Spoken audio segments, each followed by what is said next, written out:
They demolished my father's shed while I was at work. Everything he built with his own hands, gone. The HOA president smiled when I confronted her. She had no idea I'd spent 3 weeks digging through records.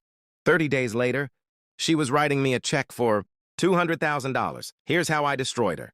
I bought my dream house in Meadowbrook Estates. My dad had just passed away, and all I had left were his woodworking tools. So I built a shed, 120 square feet.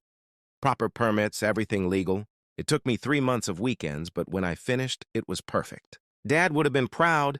For almost a year, that shed was my sanctuary. Then a letter came from the HOA. My shed violated community guidelines.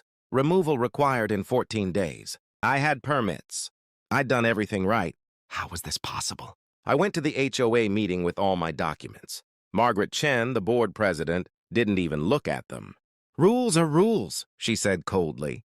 Your shed is illegal. 4-1 vote. It comes down. I came home from work on day 13 and found my shed completely demolished. Dad's tools scattered in the wreckage, many destroyed beyond repair. I sat in that pile of broken wood and cried. But then I remembered what Dad always said. Don't get mad. Get smart. Do your homework.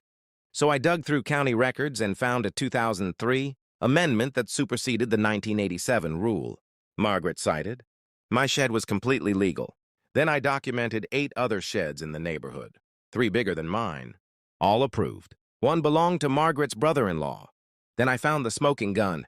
6 months earlier, I'd reported her son for parking violations. Margaret sent an email to another board member. We need to find a way to make Thompson regret crossing me. This wasn't about my shed. This was revenge. I filed a lawsuit, represented myself, presented every document, every photo, every email. The judge was furious. She called Margaret's actions a disgrace and ordered the HOA to pay me $75,000 in damages, $50,000 in punitive damages, $30,000 for emotional distress, and rebuild my shed for $45,000. Total $200,000. Margaret was banned from HOA leadership forever. My new shed stands today better than the original. And every time I walk in, I remember sometimes justice isn't just an idea. Sometimes it's real.